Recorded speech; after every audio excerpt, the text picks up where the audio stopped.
कि निगम कल्प तरोर्गलितम फलम सुख मुखाद मृत द्रव्य संयुतम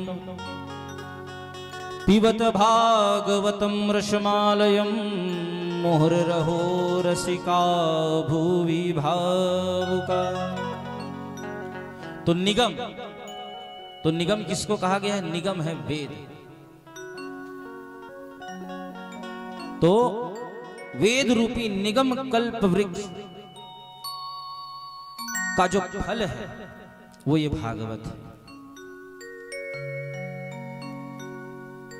और ये भागवत कैसा है? उस वेद से टपका कैसे? निगम रूपी कल्प वृक्ष, वेद रूपी कल्प वृक्ष से ये भागवत रूपी फल नीचे कैसे आया महाराज? तो बोले क्या? सुख मुखाद मृत द्रव्य संयुतम। तो सुख, सुबह जानता हूं तोता, तो सुख रूपी तोते के द्वारा जो है ये इस पृथ्वी पर आया।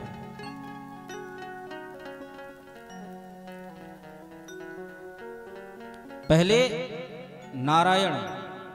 नारायण ने ब्रह्मा से नारद से व्यास जी, और व्यास जी से सुखदेव जी, और सुखदेव जी से राजा परीक्षित। पूरे 7 दिन की कथा में राजा परीक्षित, सुख और परीक्षित जी का ही संवाद है कि ना? और उनकी कृपा से हम प्राप्त कर रहे हैं। तो बोले महाराज ये फल है तो इसमें छिलका भी होगा, गुठली भी होगी। तो बोले नहीं, इसमें ना छिलका है ना गुठली है। क्यों? क्योंकि इसको क्या किया गया? पिबत भागवत, इसको पान करना। और हर कोई इसको प्राप्त नहीं कर सकता भागवत को, आकर के भी, बैठ करके भी। पिबत भागवतम रसमालयम मुहुर्रहो रसिका भुवि भावुका। इसको कौन पी सकता है? या तो भावुक पी सकता है या तो रसिक पी सकता है। यानी इस कथा का रसपान कौन कर सकता है? या तो भावुक या तो रसिक। ये कथा केवल 2 लोगों के लिए है, एक भावुक के लिए और एक रसिक लोगों के लिए। ऐसा नहीं कि गए बैठ लिए सुन लिए। काली जुअर पूछू का बतायो कि तू ही मन नहीं बता पाओ, कई जन नहीं बता सके। तो उसको ना भावुक बोल सकते हैं ना उसको रसिक बोल सकते हैं। क्योंकि जिस चीज को आप पियोगे तो वो अंग में लगेगा कि नहीं? पान करोगे, अपने कानों से भागवत की कथा सुनोगे तो कान से सुन करके अगर हृदय में उतारोगे तो याद रहेगा कि आपने क्या सुना है और मुझको क्या करना चाहिए। तो भागवत की कथा समय समय में हंसना भी है, समय समय में नाचना भी है, समय समय में रोना भी है।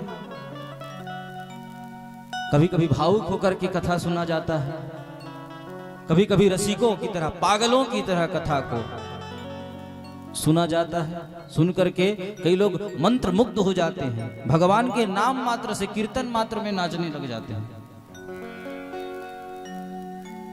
तो इसीलिए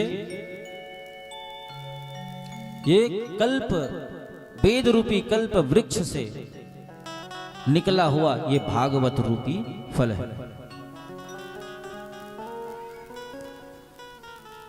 तो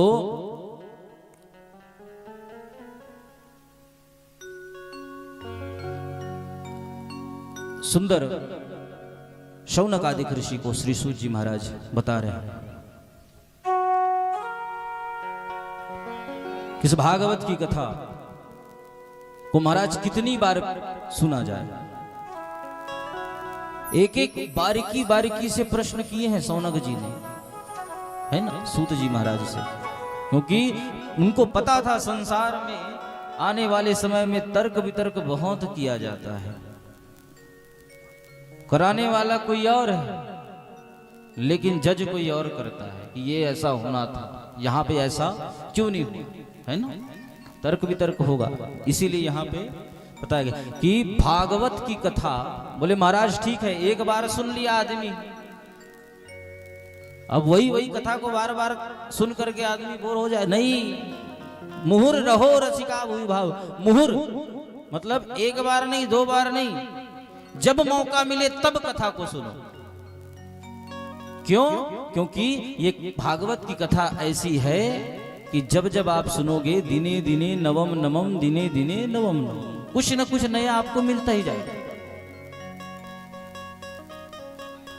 ऐसा नहीं है कि आपने कहीं और पे भागवत की कथा सुन करके आए और आपको भी यहाँ पे वहां जैसे सुने वैसा ही मिलेगा। यहाँ आपको कुछ न कुछ नया लगेगा, कुछ न कुछ नया मिलेगा।